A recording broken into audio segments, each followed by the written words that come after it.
안녕하세요, 썰남주입니다. 오늘은 구피 임신과 출산에 대해 이야기해 보겠습니다. 먼저 그 첫 번째 시간으로 어떤 경우에 구피가 임신을 하고 또 어떨 때 구피가 임신을 하지 못하는지 살펴보겠습니다.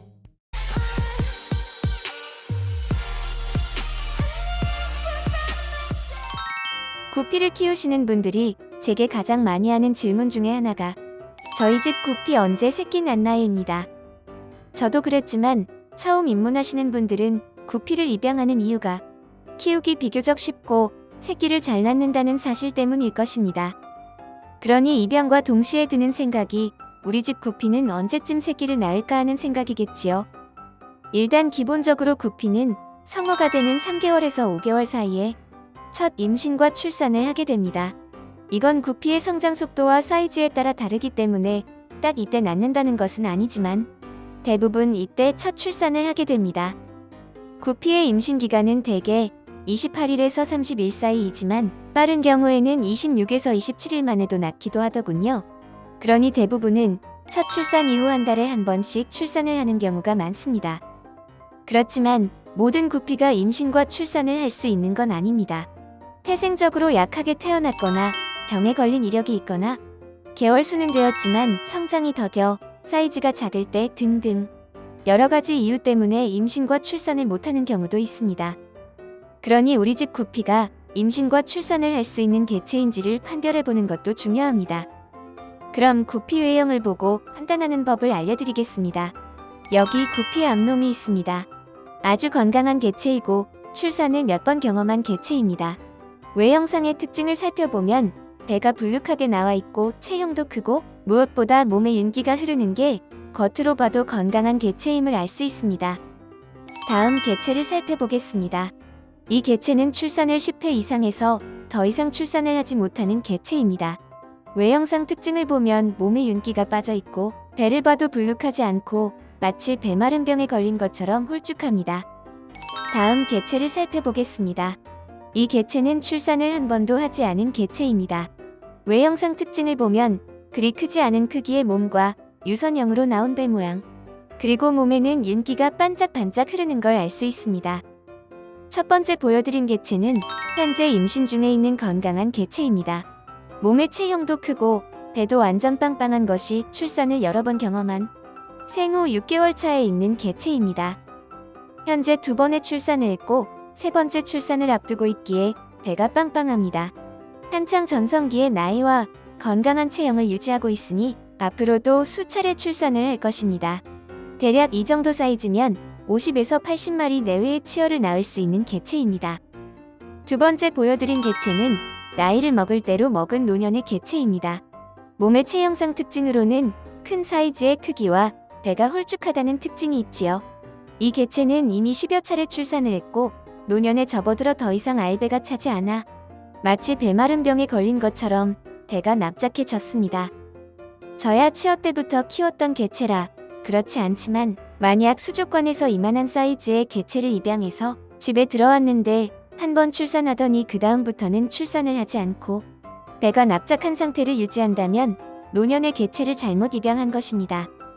세 번째 보여드린 개체는 이제 3개월 차에 접어들은 건강한 중성어 개체입니다.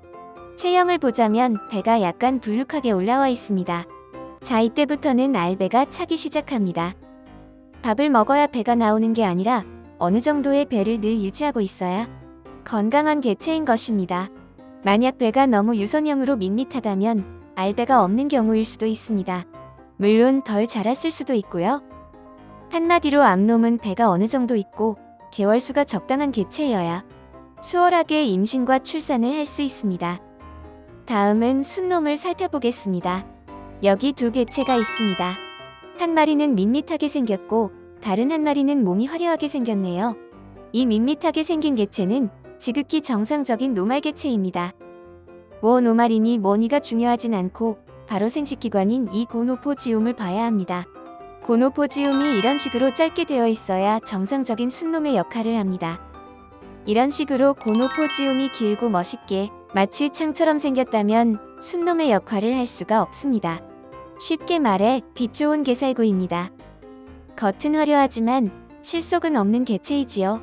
극단적으로 비교하려고 노말 개체와 스왈로우 개체를 비교했고, 다른 식으로 비교하자면 이 영상에서 보시는 것처럼 한 마리는 몸통이 크고 허리가 굵고 전체적으로 짧고 단단해 보이는 체형이고, 다른 한 마리는 몸통이 길고 허리가 가늘고 딱 봐도 힘이 없어 보이는 체형이 있습니다. 말 안 해도 아시겠지만 이런 식으로 굵고 짧고 튼튼한 개체가 임신도 잘 시킵니다. 물론 이 개체도 임신을 못 시키는 것은 아니지만 일단 체형상 경쟁에서도 밀리고, 혹시 임신시켜도 후손이 좋은 개체가 태어날 확률이 현저히 낮아집니다.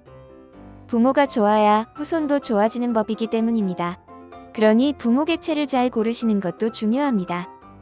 다음 영상을 보시면 암놈은 엄청 큰 체형을 가지고 있는데 순놈은 작은 체형을 가지고 있습니다. 이런 식으로 극단적으로 체형 차이가 난다면 이 또한 임신을 할 가능성이 낮아집니다. 일단 기본적으로 임신을 시키기 위해서는 순놈이 암놈을 자꾸 괴롭히고 쫓아다니면서 기회를 봐야 하는데, 체형 차이가 나면 순놈이 암놈을 무서워하기 때문에 기회를 포착하기 힘이 들게 되는 경우가 많습니다. 그러니 적당한 암수의 체형을 맞춰주는 것도 중요합니다. 다음은 단 한 쌍의 암수만 키울 경우입니다.